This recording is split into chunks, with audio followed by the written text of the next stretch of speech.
Pas de lumière orange. Bon, c'est bon. Pas de lumière orange. Mais vas-y, c'est bon. Pas de lumière orange. Dieu est source. Alors, ici c'est un tout petit enseignement pour les jeunes, hein, que parfois on peut donner dans un groupe de prière.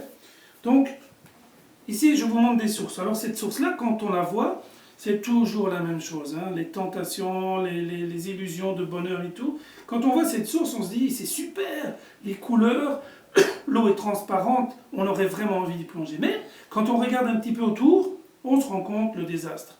Il n'y a plus rien qui pousse. Ça, c'est acide. Peut-être que c'est volcanique, on ne sait pas. Il y en a d'autres, c'est très chaud. Alors là aussi, on pourrait se dire, ouais, plonger, c'est super, tout. Mais regardons autour, tout est mort. Peut-être qu'une chose, c'est l'eau est chaude, on peut se brûler. Une autre, c'est qu'elle est aussi mauvaise, acide. Alors il y en a d'autres, c'est carrément pollué, là. Ça, c'est la source, il n'y a plus rien de bon, là, même pas un poisson. On aurait peur de mettre son doigt de pied dedans, parce qu'on aurait toutes les bactéries qui viendraient nous prendre le pied, nous manger le pied. Il y en a d'autres, ils ont l'air calmes au début, et d'un coup, ça monte, c'est le geyser, vous voyez. Asseyez-vous sur un geyser, attendez que l'eau vienne, vous allez voler. La même chose, il y a des sources dans notre monde qui nous sont proposées, qui ont l'air calmes, mais le jour où ça se déchaîne, on souffre. Alors il y a les petites, c'est les sources ferrugineuses. Hein. C'est pas beau, c'est vraiment bof, on ne sait rien faire, c'est mort. Voilà. Il y a toutes sortes de sources autour de nous. Discernons si elles sont bonnes, si elles sont potables. Alors, il y a une petite source qui est arrivée un jour comme ça dans une grotte.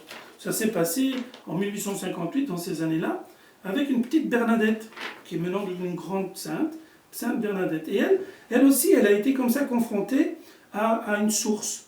Mais dans le monde, souvent, hein, nous avons déjà cette prophétie qui est dit dans Jérémie, mon peuple a commis un double péché. Il m'a d'abord abandonné, moi qui est la source d'eau vive, donc Dieu est source d'eau vive. C'est déjà très intéressant de lire ça, pour creuser des citernes crevassées et qui ne retiennent pas l'eau. Et ça, souvent, dans nos vies, hein, souvent ceux qui mettent Dieu en dehors, après quand ils le font venir, qu'ils acceptent que Dieu vienne dans leur vie, ils témoignent qu'ils étaient vides, comme cette source-là. Vous voyez? Mais il faut donner notre cœur à Dieu. Et Bernadette, elle a fait ça. Elle s'est fait passer pour une folle. Hein. La Sainte Vierge lui a montré un endroit en lui disant « Creuse là, il y aura une source d'eau ».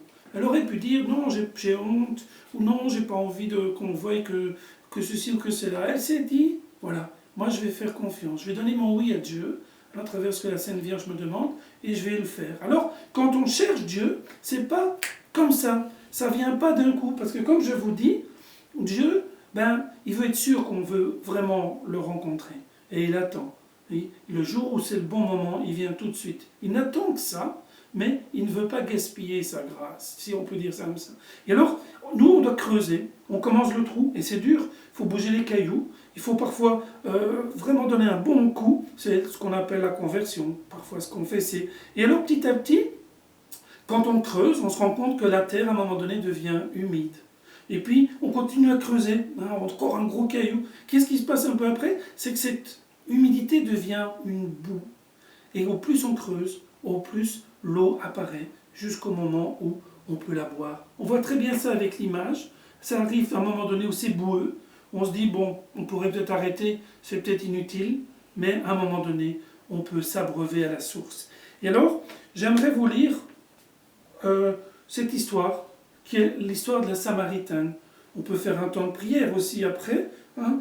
Ça, c'est un enseignement voilà, qui vaut ce qu'il vaut. Mais en tout cas, on peut lire cette histoire de la Samaritaine à partir de la Bible, où on voit qu'elle va chercher de l'eau.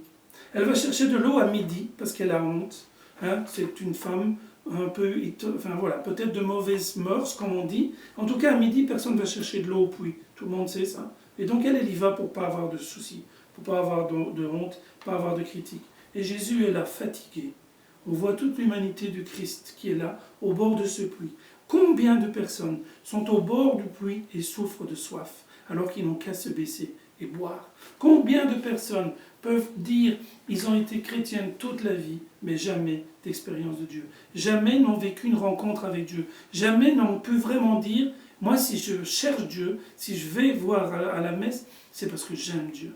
Non, souvent on a été parce qu'on était obligé. Alors que bonheur, c'est la rencontre. Et donc, cette femme va lui faire confiance. Elle va laisser Jésus toucher son cœur et elle va en ressortir un grand bonheur. Et Jésus dit dans sa parole, mais si tu savais le don de Dieu, c'est lui qui te parle, c'est toi qui aurais donné à boire, parce que l'eau que moi je vais te donner n'est pas comme celle que toi tu peux me donner, où je vais encore avoir soif. L'eau que je te donnerai se deviendra une source jaillissante en toi. Tu trouveras un bonheur grâce à cette source-là. Tu as juste à dire oui, laisse-moi agir dans ton cœur. Et alors, après, arrive le moment où elle va aller témoigner de ce que Jésus a fait, et d'autres vont être touchés. Parce que l'eau jaillissante dans nos cœurs n'est pas juste pour nous, elle est pour les autres. Et alors on devient des petits conduits de la grâce de Dieu, des petits robinets toujours ouverts et présents. Voilà.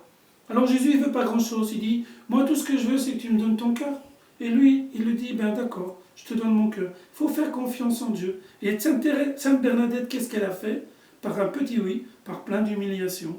Parce que vous savez, pour être saint, il faut passer par des petites épreuves, si je peux dire ça comme ça. En tout cas, porté par Dieu, on traverse tout cela. Par son oui, aujourd'hui, c'est des millions de personnes qui vont à cette source. Il y a les bains. Jésus guérit encore aujourd'hui à travers ça, à travers ces bains. Ces gens rentrent dans cette eau et font confiance en Dieu.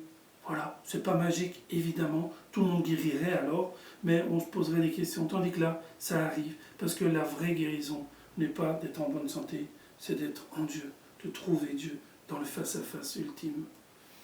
Soyons des porteurs d'eau. Et j'ai envie de jouer avec un petit mot qui vaut que ce qui vaut, mais eau suivant. Eau suivant. Donnez, donnez, parce qu'il n'y a pas de plus grand bonheur que de donner. Et le grand bonheur, c'est Dieu. Alors, voilà, sur les chemins de la vie, il y a une parole de Dieu, je vais terminer par la parole de Dieu. Sur votre route, proclamez que le royaume des cieux est tout proche. Le royaume des cieux est là, déjà. Alors, guérissez les malades, ressuscitez les morts, purifiez les lépreux, expulsez les démons.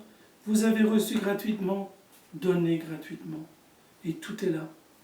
Et ensuite, on peut prendre un temps de silence, on peut prendre un temps de prière, on peut mettre une statue de la Sainte Vierge, on peut mettre de l'eau, on peut aller à la source, s'y abreuver, comme c'était à Lourdes. On peut déposer ses mains dedans, s'abandonnant à la Sainte Vierge. Parce que donner sa vie à Marie nous conduit toujours au Seigneur. Elle est un raccourci. Faites confiance en Marie. Donnez votre vie à Dieu à travers la prière de la Sainte Vierge et vous serez heureux. Bonne continuation. Merci.